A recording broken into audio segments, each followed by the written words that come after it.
नमस्कार, मैं संदीप अवस्थी और आप देख रहे हैं मानवी समय।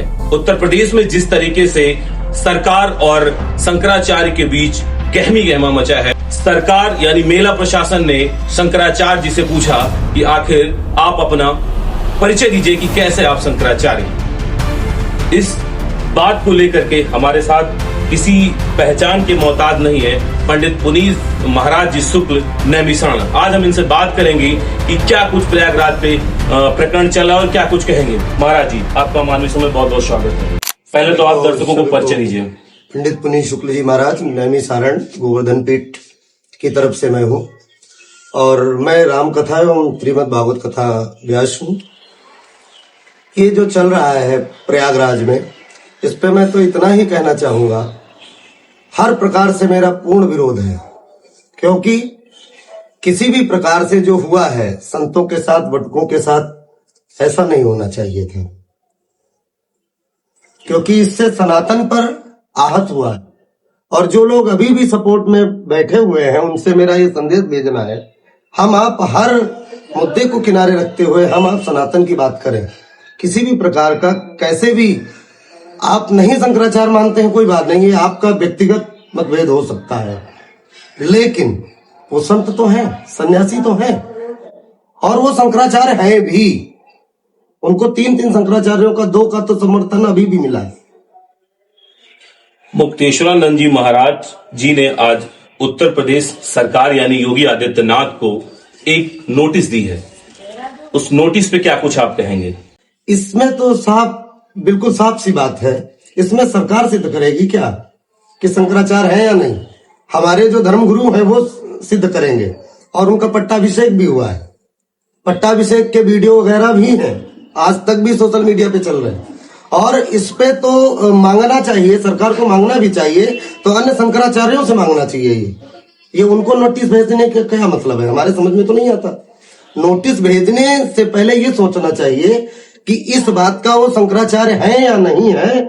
इसका तो विरोध केवल शंकराचार्य कर सकते हैं, इसका विरोध करने का अधिकार सरकार को नहीं। इसी बात को लेकर के जो नोटिस मेला कमेटी या मेला प्रशासन के माध्यम से दी गई थी जो है शंकराचार्य जी को, उसी के एवज में उन्होंने उत्तर प्रदेश सरकार को नोटिस दी है कि आपने जो किया है ये किस लिए किया है। अच्छा, दूसरी बात एक और निकल के आ रही है कि जो है कि मेला में जो उनकी जमीन वगैरह, जो उनको सारी सुविधाएं अलॉट थी, वो भी रद्द होने की बात कही जा रही है। क्या कुछ कहेंगे इस पे?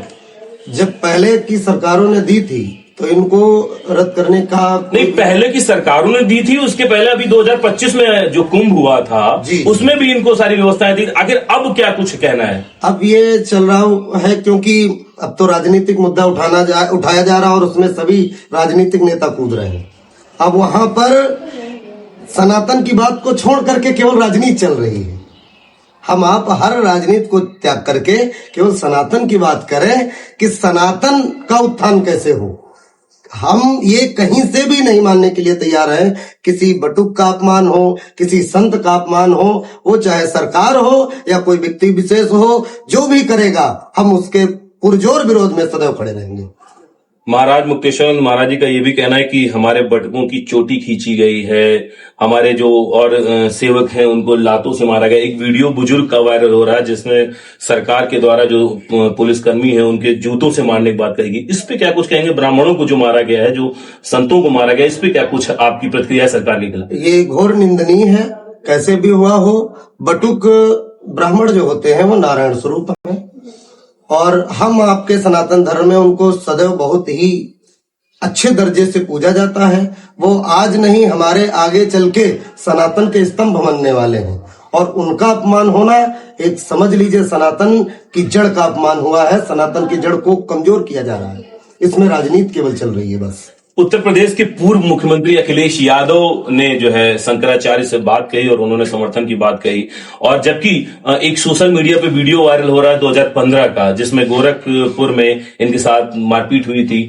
फिर आखिर ऐसा क्यों कि अखिलेश से भी बात कर रहे हैं? इसमें क्या कुछ राजनीति कैसे क्या? बिल्कुल, इसमें राजनीति चल रही है। सब अपनी अपनी राजनीति की रोटियां सेकना चाह रहे हैं, और जो कथा व्यास अन्य जितने भी धर्मगुरु हैं जो भी शंकराचार्य जी के विरोध में हैं, उनसे मैं कहना चाहूंगा अन्य विरोध को त्याग करके, राजनीति के मुद्दे को त्याग करके वो पूर्ण समर्थन में आए महाराज जी के।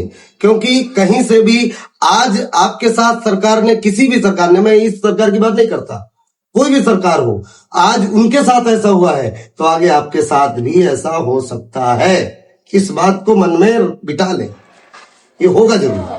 और कांग्रेस ने भी इस पे, कांग्रेस के जो अध्यक्ष हैं लल्लू यादव, उन्होंने भी बयान दिया है, उस पे क्या कुछ कहेंगे? और एक सोशल मीडिया पे एक और अभी जो है, क्या नाम है उनका, जो गायक है जिन्होंने गाया है हम राम को लाएंगे हम उनको लाएंगे, उनका नाम जो है कन्हैया मित्तल जी, उनका भी एक सोशल मीडिया पे आ रहा है कि उन्होंने योगी आदित्यनाथ को लेकर के उनके समर्थन में एक वीडियो बनाया है। उस पे मैं इस बात पे तो यही बोलना चाहूंगा, जो भी महाराज जी से ये बात जो उन्होंने अकबर हुमायूं वाली बात कही है, ये तो उनके मुख से कैसे भी निकला है, वो पूज्य पाद है, मैं कुछ नहीं कहना चाहूंगा, लेकिन ये जो निकला है ये तो गलत है। क्योंकि योगी जी मुख्यमंत्री होने से पहले एक संत भी हैं, ये हम आप नकार नहीं सकते, वो संत हैं। और संत के लिए एक संत ऐसा बोले तो यहां से हमको ऐसा लगता है कि सनातन का हास हो रहा है चारों तरफ से। क्या लगता है कि अभी चुनाव आने वाला है 2027 में, क्या लगता है कि चुनाव पे क्या कुछ इस चीज को लेकर के क्या कुछ असर? इसका बहुत बड़ा असर पड़ेगा। सदैव ये माने, सरकार कोई भी हो, जब तक सनातन और सनातनी एक साथ जुट करके नहीं होंगे, ब्राह्मणों का ऐसे अपमान सहन नहीं होगा। और ब्राह्मणों का, बटुकों का अपमान हुआ है, संत का अपमान हुआ है, तो चाहे जो सरकार हो, बड़े से बड़े राजपाट, राजघराने मिट गए, इसको भी देरी नहीं लगेगी। एक आखिरी क्वेश्चन मेरा महाराज जी आपसे ये रहेगा कि जो इतना सब होने के बावजूद भी सरकार बैकफुट पे नहीं आ रही, फिर भी एक नोटिस उनको आज भेजी गई है।